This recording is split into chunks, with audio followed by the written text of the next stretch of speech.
Bienvenidas a una clase más de filosofía de segundo semestre de Colegio de Bachilleres. El día de hoy vamos a hablar del tema del contractualismo y como ya hemos venido diciendo, esta palabra está compuesta por dos. El sufijo, que sabemos que es el ismo, significa sistema. Por supuesto que es un sistema basado en un contrato social. Pero ¿qué es este contrato social? Vamos a irlo desmenuzando. Bien, tenemos primero los representantes de este movimiento filosófico. En primer lugar tenemos a Hobbes, que es inglés, es de 1588. Después tenemos a Locke, John Locke, que es de 1600, él también es inglés. Y tenemos a Rousseau, que él no es inglés, es suizo. Bien, nosotros en el programa, en el plan de estudios, tenemos contemplado analizar particularmente a Hobbes y creo saber por qué. Bien, vamos a basarnos en lo que fue su libro principal, que es el Leviatán, en donde Hobbes escribe esta situación del contractualismo, que ahora, cuando ustedes oigan contractualismo, es lo mismo que contrato social. Entonces piensen siempre en un contrato. Cuando ustedes hacen un contrato de arrendamiento, de compraventa, de noviazgo, hay negociación. Entonces, siempre que piensen en contractualismo, piensen en una negociación, ¿sale? Como es un contrato social, la negociación entre quienes van a ser, claro, entre la misma sociedad, pero vamos a ver a qué se refiere este autor con el contrato social. Ahora bien, pregunta de examen. ¿De dónde parte el contractualismo? Vamos a leerlo. La idea parte de la idea de que el ser humano en algún momento de su historia transitó es que pasó de un estado natural a un estado político. Ahora bien, ¿cómo podemos entender esta noción? Cuando yo me imagino un estado natural del hombre, me tengo que imaginar forzosamente a este hombre de las cavernas, a este hombre que no tenía ciudades, que no tenía feudos, que no tenía organizaciones sociales, si acaso la más mínima, como sería quizás una tribu, que sería un grupo nómada, ¿no? Y aún ahí adentro había una pequeña organización, ¿no? No sabemos a qué grado, porque hasta allá no trascienden las escrituras, no dejaron rastros. Sin embargo, podemos ver que en las pinturas rupestres había una organización, al menos para adquirir alimento, ¿no? Donde estamos viendo que cazaban animales y cómo los cazaban. Cómo los cazaban. Había una organización. Eso es un vestigio histórico, es un hecho real que nos da un dato de decir que había una organización. Si hay una organización, por ende todos deben estar de acuerdo, porque significa organizarse.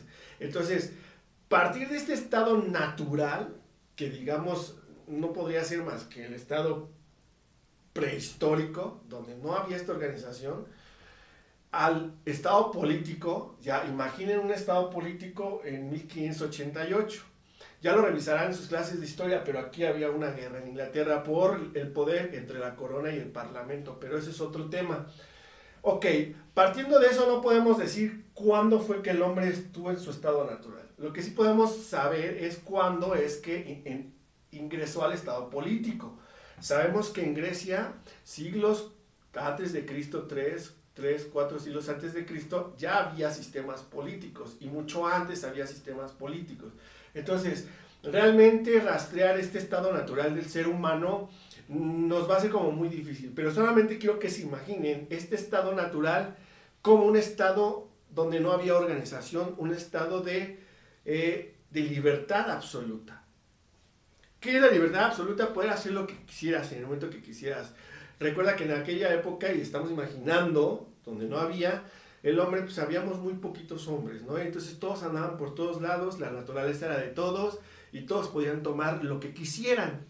¿Por qué? Pues porque así lo dictaba su instinto de supervivencia. Ahora, ¿qué pasaba cuando dos se enfrentaban? Pues evidentemente había una lucha. Podría ser por un territorio con animales, por un árbol frutal, y se enfrentaban, y que no había otra, no había negociación, porque lo que mediaba era la vida y la muerte. La vida sobre el yo tengo el fruto, y tú pereces. O perecías cuando yo te mataba, o perecías por no obtener el fruto habiéndote derrotado. Entonces, este estado natural era donde ellos podían tomar lo que quisieran, incluyendo cuestiones ajenas, ¿no? Les repito, rastrear hasta los albores de la humanidad, el robo, por ejemplo, decir yo tomo algo que no me pertenece, sería muy difícil, pero usen la imaginación. Por eso quiero que usen la imaginación para que se imaginen a este hombre en un estado donde podía hacer lo que quisiera, que no había ley que lo castigara, ¿sí me entienden? Entonces, este estado natural incluía todo, las cosas, las personas, había esclavismo, había todo lo que se imaginen.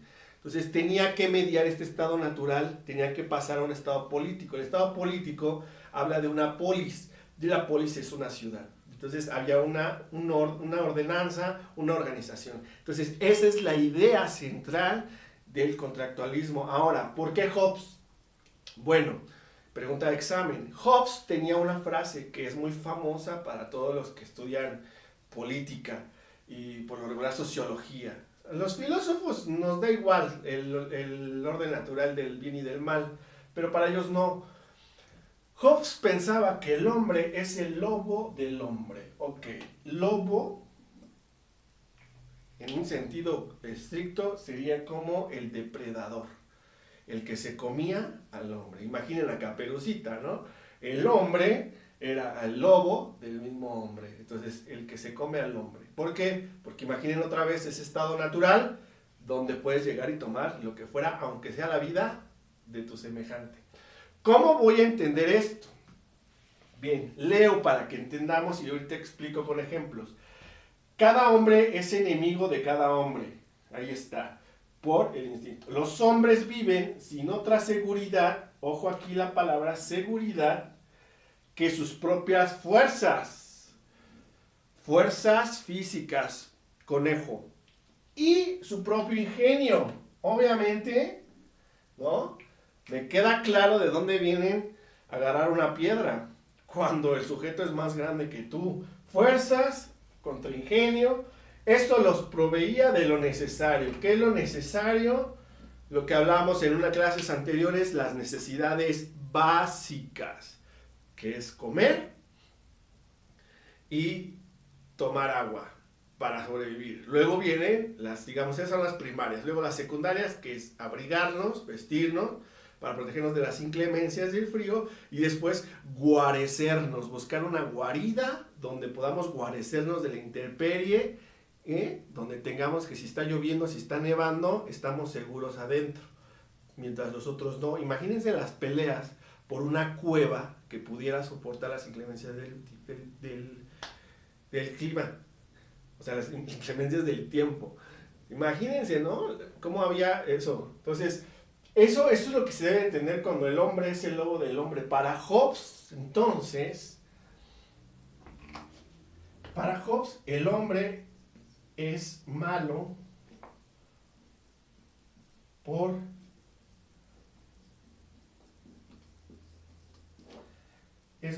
naturaleza.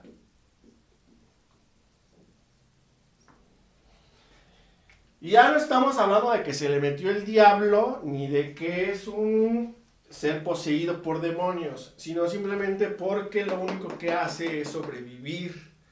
Y al ser su prioridad, su supervivencia, pues va su supervivencia sobre la de los otros. Algo más o menos parecido a lo que está pasando ahorita, ¿sí checan? Ok, apunten, porque eso acuérdense que es para examen. Ok, seguimos. ¿La copiaron?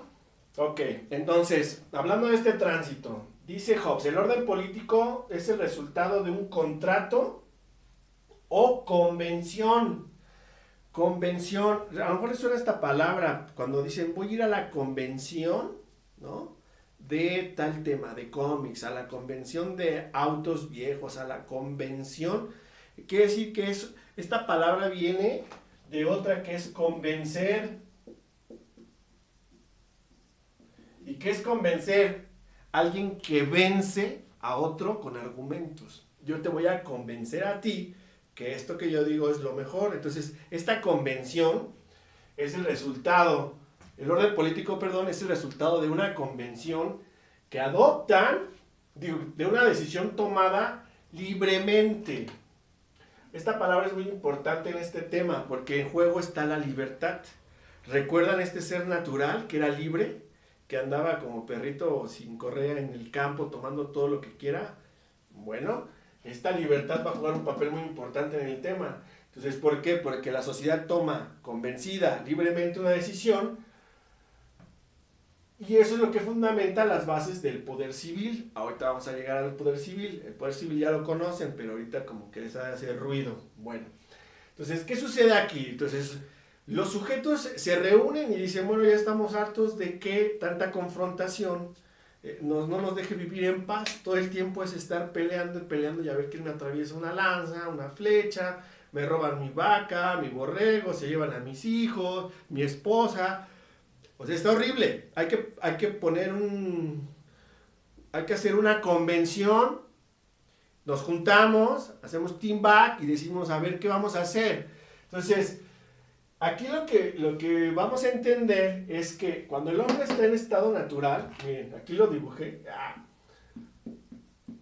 aquí el hombre está en estado natural y digamos que hay unos más fuertes que otros, unos flaquitos, unos chaparritos, unos altos, unos con escudos, otros con lanzas, en fin. ¿Qué es lo que se está negociando? ¿Recuerdan la palabra que les dije? Pónganse en la cabeza. Contrato social, negociación. Bueno, pues aquí está en la mesa. A menos seguridad tenga yo, es igual a más libertad. Ustedes lo van a poder relacionar con esta palabra que se llama anarquía. Anarquía significa sin poder, es decir, sin alguien que dé control. La fórmula del otro lado es todo lo contrario. A más seguridad, menos libertad. Más seguridad, menos libertad. ¿Han escuchado ustedes que en Estados Unidos quieren implementar políticas para que puedan espiar a los ciudadanos con correos políticos, con cámaras de videovigilancia? La famosa registro que es el número del diablo, que a todos nos pongan un registro para que tengan el control. Bueno, pues a más control, menos libertad, pero más seguridad. Eso es un hecho. El problema es que hay quienes piensan que más seguridad nos da menos libertad. ¿Y por qué lo piensan? Porque a través de la historia hemos tenido varios ejemplos buenos. De entrada, llegar a este absoluto total nos va a llevar a la represión, ¿no?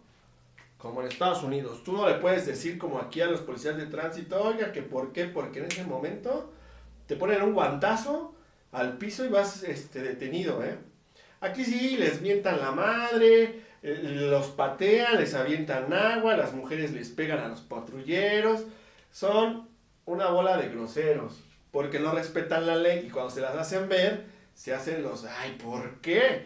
Bueno, allá no. Entonces la represión es parte del absoluto de este lado y la anarquía es del absoluto de aquel lado. Entonces el tránsito viene de allá hacia acá y digamos que ha habido lugares en el mundo, historias, épocas históricas donde se ha vivido niveles de represión. Tenemos la monarquía, que era lo que Hobbes defendía en Inglaterra. Él pensaba que era un hombre el que debía de tener todo el poder para poder controlar todo y el poder brindar justicia a la gente. Tenemos el despotismo y tenemos por supuesto las dictaduras.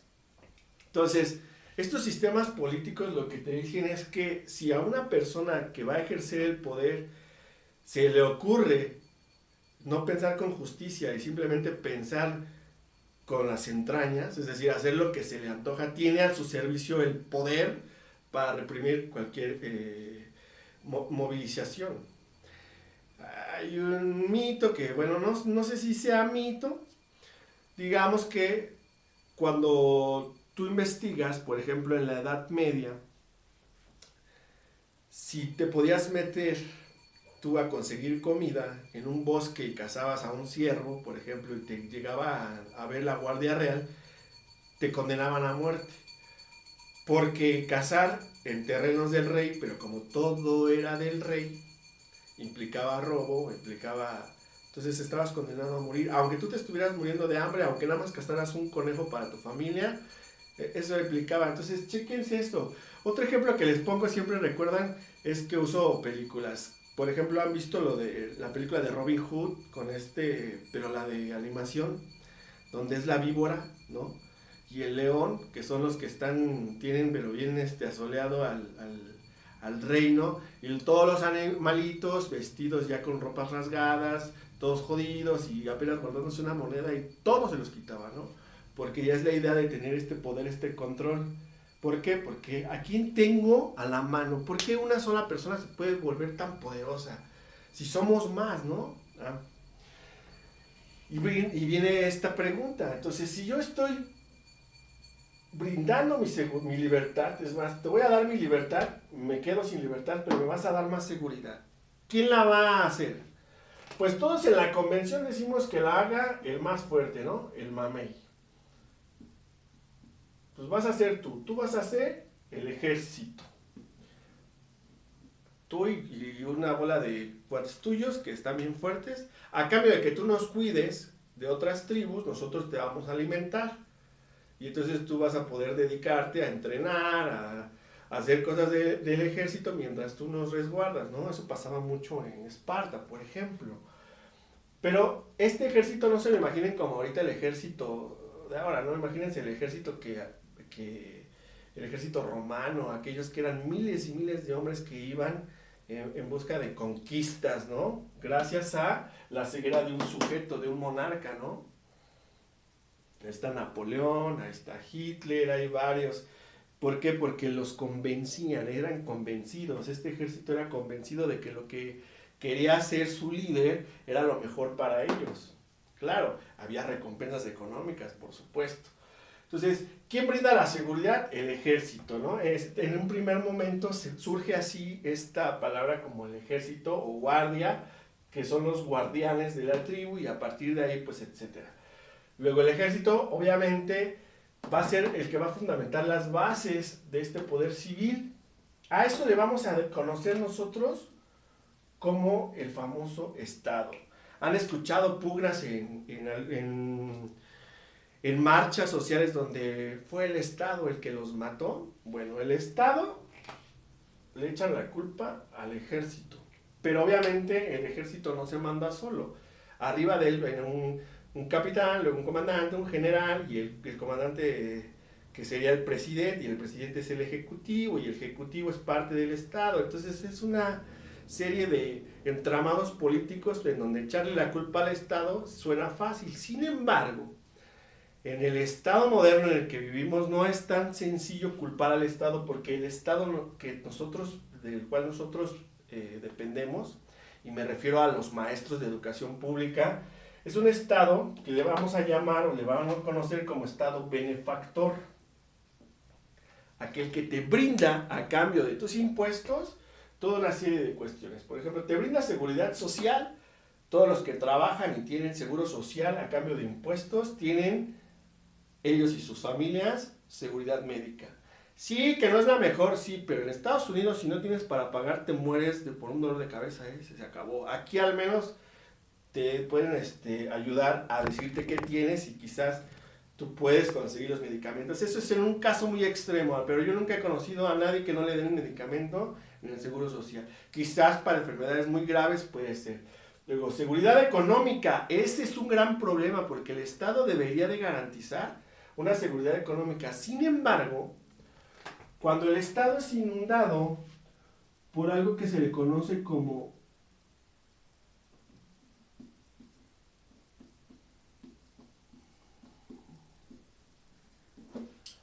neoliberalismo, que es un nuevo liberalismo en donde se me permite explotar el capitalismo a cuestiones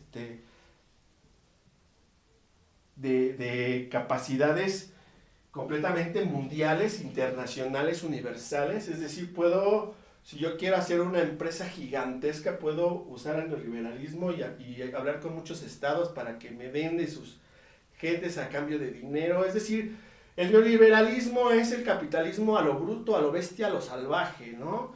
Desaparece bosques, desaparece lagos, desaparece manantiales, desaparece todos los recursos, porque a cambio de dinero. Entonces, cuando el neoliberalismo es más grande, o el poder económico es más grande que el Estado, se supedita siempre a los intereses económicos. Por eso, decir que te puede brindar una seguridad económica a tu Estado no es tan fácil, porque hay intereses económicos tan grandes. Ahorita nosotros lo único que podemos decir es que tenemos una deuda bien grande con organizaciones e instituciones internacionales.